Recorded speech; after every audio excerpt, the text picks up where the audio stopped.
வாழ்க வளமுடன்.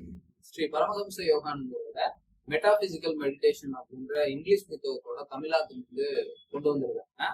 இதோட தலைப்பு பாத்தீங்கன்னா பரதத்துவ தியானங்கள் அப்படின்னு சொல்லி கொடுத்துருக்காங்க. பரதத்துவ தியானங்கள் அப்படின்றத ஃபர்ஸ்ட் நம்ம அண்டர்ஸ்டாண்ட் பண்ணணும். பரம் அப்படிங்கிறத நாம இருப்பு நிலைன்னு சொல்லலாம், பேர் அமைதி நிலை.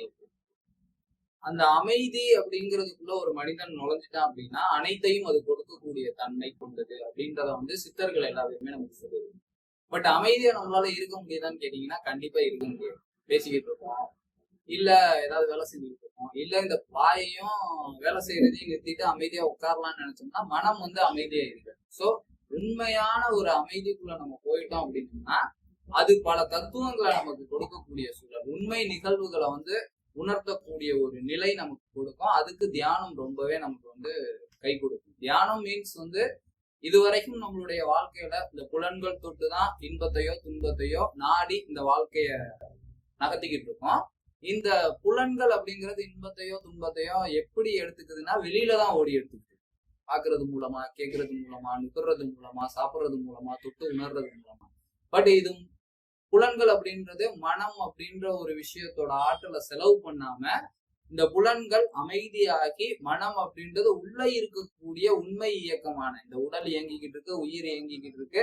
சோ இதுல போய் பொருந்தக்கூடிய ஒரு நிலை. அதோட பொருந்தும் போது இந்த மனம் அப்படின்றது இந்த புலன்கள் வழி கிடைச்ச அனுபவம், இது எல்லாமே அற்ப அனுபவங்கள், இதுல ஓடாம அமைதி நிலைக்கு போகுது.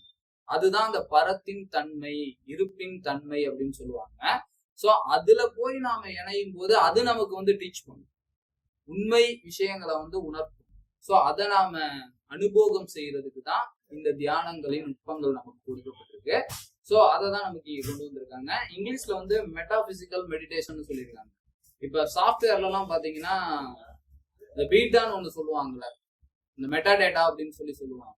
மொத்த இயக்கங்களின் ஒரு தன்மை ப்ரோக்ராமிங் சொல்லுவாங்க. அது போல இந்த மனித இயக்கம் அப்படின்றது, உயிர்களின் இயக்கம் அப்படின்றதோட ப்ரோக்ராமிங் எப்படி இருக்கு அப்படின்ற ஒரு விஷயத்த கூட அந்த மெடிடேஷன்ல நம்மளால பிசிக்கலா உணர முடியும் அப்படின்ற ஒரு விஷயமா கூட இருக்கலாம். எனக்கு தெரியல, அதை படிக்கும் போது எனக்கு தோணுச்சு. ஸோ இப்ப ஃபர்ஸ்ட் இதுல 3வது பக்கத்துல நான் படிச்சேன், ஒரு தியானத்தை தொடங்க அப்படின்னு சொல்லிட்டு ஆரம்பிச்சிருக்காங்க. கண்ணிமை வாயில்களை தாளிட்டு சபலமூட்டும் காட்சிகள் என்னும் ஒழுங்கற்ற நடனத்தை ஒதுக்குங்கள் அப்படின்னு சொல்லி போட்டிருக்காங்க. இப்ப நமக்கு அதிகபட்ச ஆற்றல் மனம் அப்படின்றது இந்த கண்ணை தொட்டுதான், கண்ணோட அனுபவம் பாக்குற விஷயத்துலதான் அதிகமா விரயமாகுதுன்னு சொல்றாங்க. ஃபர்ஸ்ட் அதை மூட சொல்றாங்க. அடுத்து வாயில்களை தாளிட்டு, ஆக்சுவலா இதுதான் அந்த கண்ணோட இமைகளை அதுதான் வாயில்னு சொல்றாங்க. இதை தாளிட்டுட்டு நம்ம அமைதியா உட்காந்துட்டோம்னாவே இதை தொட்டு இருக்கக்கூடிய மற்ற புலன்கள் அப்படின்றது வெளியில ஓடாம உள்முகமா திரும்ப ஆரம்பிச்சு. ஃபர்ஸ்ட் தியானத்தை தொடங்கணும்னா இது நமக்கு ரொம்ப முக்கியம் அப்படின்ற ஒரு நிலை. இந்த நிலைக்கே நமக்கு மிகப்பெரிய ஒரு சேவிங்ஸ் உள்ள வரும். நீங்க ஒரு அரை மணி நேரம் மட்டும் கண்ணை திறக்காம அமைதியா கண்ணை மூடி உட்கார்ந்து பாருங்க. நீங்க மெடிடேஷன் டெக்னிக்லாம் எதுவுமே யூஸ் பண்ணாம மூடி மட்டும் இருக்கணும்னு கவனமா இருங்க. எக்காரணத்தை கொண்டு இந்த கண்ணிமைகள் திறந்துடக்கூடாது, மூடி மட்டும் தான் வச்சிருப்பேன் ஒரு 20 நிமிஷத்துல இருந்து ஒரு அரை மணி நேரத்துக்கு அப்படின்னு இருந்தா கூட திரும்ப நீங்க கண்ணு முழிக்கும் போது உங்களுக்கு ஒரு குட் ஃபீல் ஆகும். ஃபர்ஸ்ட் ஸ்டெப் அப்படிங்கிறதே நமக்கு அற்புதமா இருக்கும். அந்த இடத்துல இருந்து ஆரம்பிச்சிருக்காங்க. ஸோ மெடிடேஷனுக்குள்ள படிப்படியா உள்ள போறதுக்கு என்னெல்லாம் கொடுக்கணுமோ அதை கொடுத்துருக்காரு. அடுத்ததான் எனக்கு ரொம்ப பிடிச்சிருந்தது, மனதின் சுதந்திரத்தை எழுப்ப அப்படின்னு சொல்லிட்டு 2வது தலைப்பு கொடுத்துருக்காரு. மனதோட சுதந்திரம் அப்படிங்கிறத இங்க நம்ம கண்டிப்பா மென்ஷன் பண்ணியே ஆகும். இப்ப நாம சுதந்திரமா இருக்கோம்னு சொல்லவே முடியும். பல எண்ணங்கள்ல சிக்குண்டு சிறைப்பட்டு தான் கிடக்கிறோம்.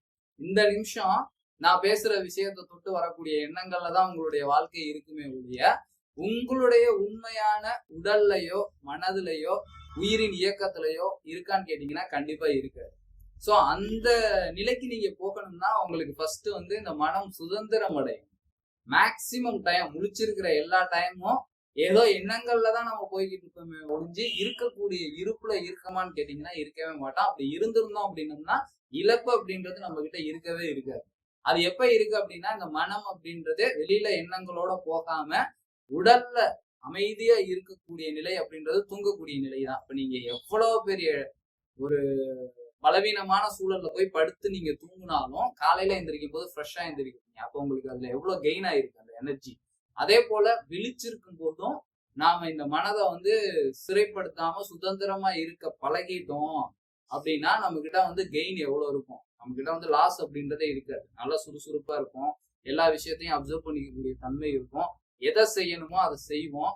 அதுக்கு வந்து இந்த மனதின் சுதந்திரம் அப்படின்றது ரொம்ப முக்கியம். அதை எழுப்புறதுக்கு என்ன செய்யணும்ன்ற நுட்பத்தை வந்து 2வது தலைப்பு கொடுத்துருக்காங்க. நேரான முதுகுத்தண்டுடன் அசைவற்று அமருங்கள். இந்த மனம் அப்படின்றது புலன்வழி இப்படி வெளியில ஓடிக்கிட்டு இருக்கு.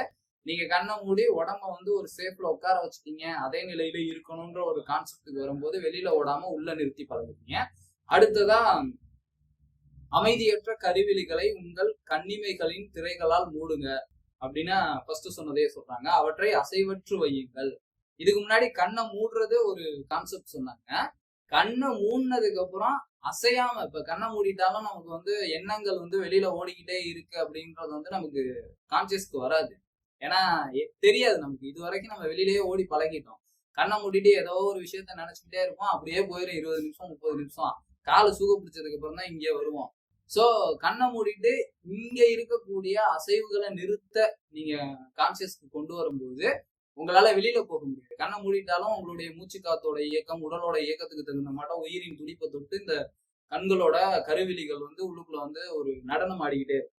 அத அசையாம இருக்கிறதுக்காக ஒரு நுட்பத்தை நீங்க பண்ணும்போது வெளியில ஓடக்கூடியதை முற்றிலுமா தடுத்து நிறுத்தி அப்படியே இங்க நிறுத்துறதுக்கான ஒரு சூழல்கள் உருவாகுது. சோ உங்களை கொஞ்சம் கொஞ்சமா ஒவ்வொரு ஸ்டெப்பா உள்ள கூட்டிட்டு போயிட்டு உங்களை வந்து தியானத்துக்குள்ள, உண்மையான தியானத்துக்குள்ள, தியானம்னு சொல்லிட்டு கண்ணை மூடி உட்காந்துட்டு புலன்வழி இப்ப எப்படி நான் கண்ணை திறந்துட்டு ஓடிக்கிட்டு இருக்கணும், சக்தியை விரயம் பண்ணிக்கிட்டு இருக்கணும், அப்படியே விரயம் பண்ணாம நம்மளை கொஞ்சம் கொஞ்சமா ஒரு சின்ன குழந்தைங்களை கையை பிடிச்சி எழுத கத்துக் கொடுக்குற மாட்டோம், நடக்க கத்துக் கொடுக்குற மாட்டோம், கூட்டிட்டு போற மாட்டோம். கூட்டிட்டு போறதுக்கான எல்லா நுட்பங்களும் இந்த புத்தகத்துல கொடுக்கப்பட்டதை இதை படிக்கும்போது ஃபர்ஸ்ட் ஒரு 2 பக்கம் தான் படிச்சிருக்கேன். அதை படிக்கும் போதே எனக்கு தெரிஞ்சிச்சு இன்னும் நிறைய விஷயங்கள் இதுல கொடுத்துருக்காங்க. இன்னும் நம்ம அமைதியான ஒரு சூழலுக்கு போய் அதை படிக்கும் போதுதான் தெரியும். இன்னொன்னு அந்த பரதத்துவ தியானம், அந்த அமைதிக்கு தான் இந்த வாழ்க்கையே நமக்கு வந்து நகர்ந்துகிட்டு இருக்கு. வாழ்க்கையில அமைதியே இல்லடா அப்படின்னு உட்காரக்கூடிய சூழல் எல்லாத்துக்குமே வரும். ஏன்னா நான் என்னுடைய அனுபவத்துல, எனக்கு 38 வயசு தான், ரொம்ப பெரிய வயசுலாம் இல்லை. ஆனா என்னோட ஃப்ரெண்ட்ஸ் எல்லாம் வாழ்க்கையே ரொம்ப மோசமா போயிடுச்சா, குடிக்க வேண்டிய காலத்துலலாம் விட்டு இப்ப வந்து எதையோ குடிக்க ஓடிக்கிட்டு இருக்கேன், அமைதி இல்லாம போய்கிட்டு இருக்கு அப்படின்னு புலம்புற நாட்கள் தான் அதிகமா இருந்திருக்கு. அந்த அமைதி அப்படின்றது தேவைப்படும் போது இல்லாம இருக்கும் போதுதான் தெரியும் அதோட அருமை. சோ அதை நாம அடையணும் அப்படின்றதுக்கு தியானத்தை தவிர வேற வழிகளே கிடையாது. அந்த தியானம் அப்படிங்கிறத நமக்கு ஈஸியா இருந்த இடத்துல இருந்து எடுத்துக்க முடியுமான்னு கேட்டீங்கன்னா இது போன்ற புத்தகங்கள் மூலமா தான் முடியும். சோ இந்த புத்தகங்களை முடிஞ்சிச்சுன்னா வாங்கி படிச்சு பாருங்க. வெறும் 90 ரூபாய் தான். புத்தகத்தோட தலைப்பு பரதத்துவ தியானம். சோ வாங்கி படிச்சுட்டு நீங்க ட்ரை பண்ணி பாருங்க. நிறைய அனுபவங்கள், உண்மை நிலைகளை உணரக்கூடிய தன்மை அப்படின்றது உங்ககிட்ட உதயமாகுன்றத சொல்லி இந்த வீடியோ வந்து நான் நிறைவு செஞ்சுக்கிறேன். இந்த தகவல் பற்றி உங்களுடைய கருத்துக்களை கீழே கமெண்ட்ல பதிவு செய்யுங்க. இதே போல இன்னொரு வீடியோல உங்களை சந்திக்கிறேன். வாழ்க வையகம், வாழ்க வையகம், வாழ்க வளமுடன். குருவே துணை, குருவாழ்.